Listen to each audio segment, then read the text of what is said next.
कोई भी ग्रह, कोई भी ग्रह किसी भी भाव में बैठ के, इंक्लूडिंग ऑल, उसके सब कुछ के हिसाब से, मतलब स्वक्षेत्र इत्यादि की, टोटल 12 प्रकार का फल देता है। कौन कौन सा होता है? एक तो होता है ग्रह की उच्च स्थान, दूसरा होता है ग्रह की उच्च नवांश, तीसरा होता है शुभ ग्रह यानी नैसर्गिक शुभ ग्रह जितना, जैसे आपका शुक्र, चंद्रमा, गुरु इत्यादि नैसर्गिक शुभ फल। उसके जो षड वर्ग होते हैं उसके अनुसार जो फल मिलता है, ये तीसरे टाइप का है।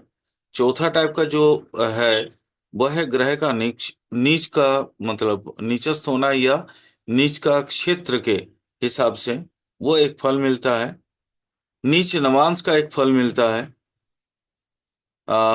छठा नंबर होता है क्रूड षडवर्ग का एक फल मिलता है। 7 नंबर होता है मित्र क्षेत्र में अगर बैठता है तो वो अपना अलग फल देता है। 8 नंबर में है मित्र नवांश में अगर बैठता है तो वो एक अलग से फल देता है। वर्गोत्तम नवांश में होता है तो वो एक अलग फल देता है। 10वां होता है कि अगर शत्रु गृह में वो बैठ जाए तो शत्रु गृह का एक अलग फल देगा। शत्रु नवांश में अगर बैठ जाए 11 नंबर में तो वो एक अलग फल देगा। और अपनी निजी एरिया में बैठे, मतलब अपने हाउस में बैठे, तो भी अलग फल देगा।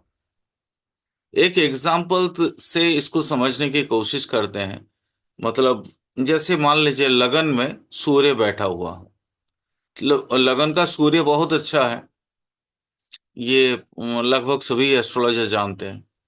क्योंकि मान लो मेष लगन है तो सूर्य उच्च का हो गया, है ना? तो अब देखिए, लगन में अगर सूर्य अपने तुंग स्थान में है, तुंग मतलब सूच्य, सूच्य के जगह पे है, तो शरीर जो है ना बहुत पुष्ट होगा।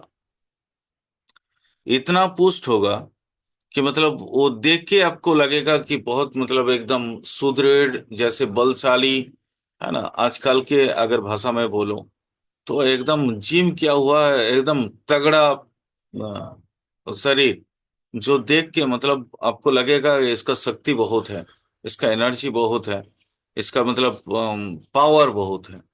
एकदम इनके ये सारी भुजाएं जो है वो काफी पुष्ट होगा।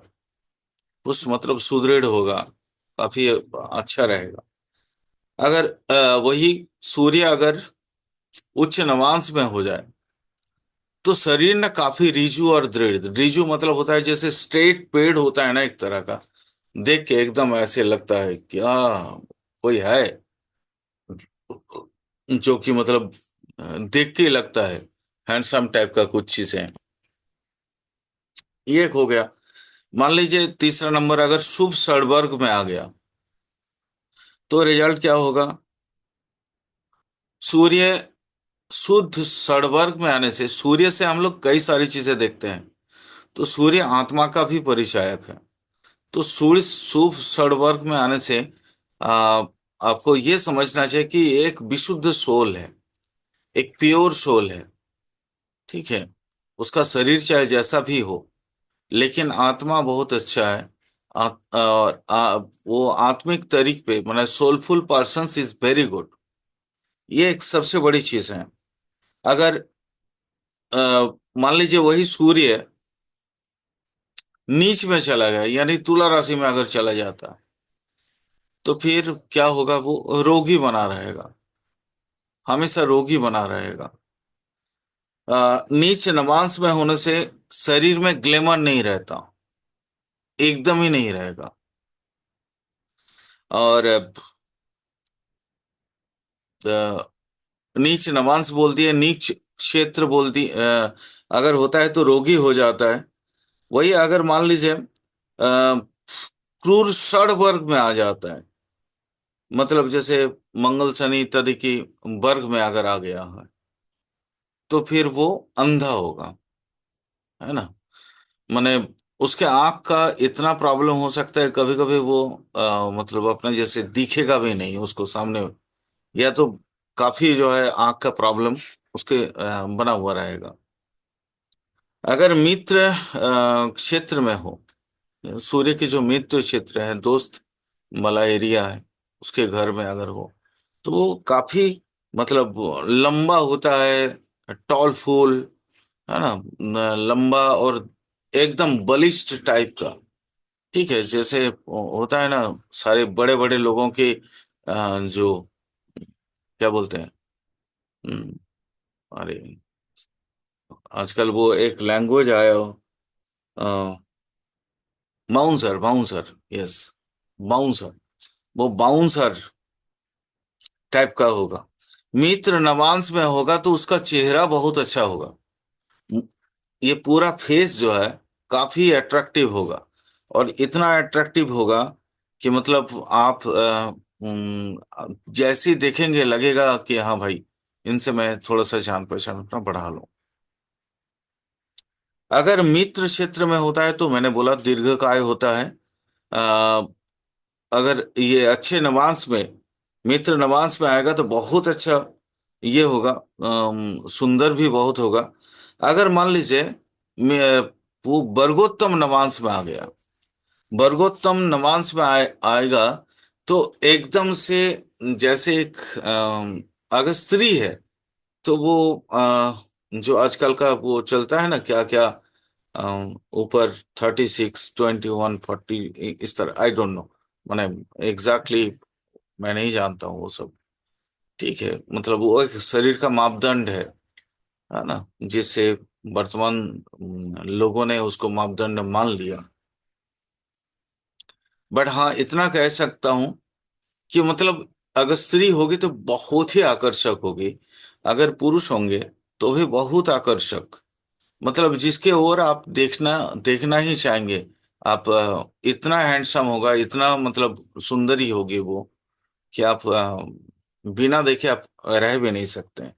अगर वही शत्रु के नवांश में आ जाए या शत्रु के घर में आ जाए, तो फिर वो बड़ा पतला दुबला टाइप का अजीब सा मतलब होगा। वो ऐसा लगेगा कि जैसे हाँ, अच्छा ठीक है, इस तरह का।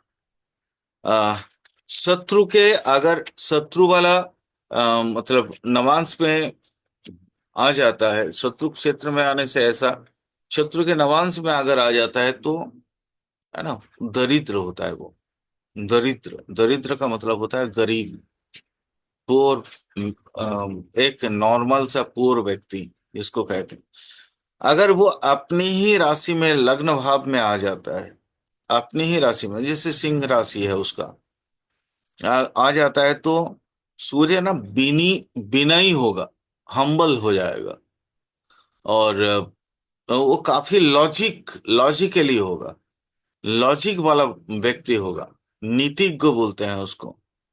माने इस तरह से आप सभी ग्रहों की अपने लगन भाव से लेके 12 भाव का, लगन भाव, सेकंड भाव, थर्ड भाव, इस तरह से अप टू द्वादश भाव का आप उसका अंदेशा लगा सकते हैं कि किस तरह से किसी भी भाव में ये 12 टाइप का जो फल मिलता है और वो कैसे मिलता है। धन्यवाद। अगर पसंद आए तो सब्सक्राइब करिए चैनल को, और अगर एस्ट्रोलॉजी सीखना है तो हमारे फ्री क्लासेस चलते हैं, आप क्लासेस ज्वाइन कर सकते हैं, या पेड क्लासेस भी चलते हैं, उसमें भी आप ज्वाइन कर सकते हैं। नमस्कार।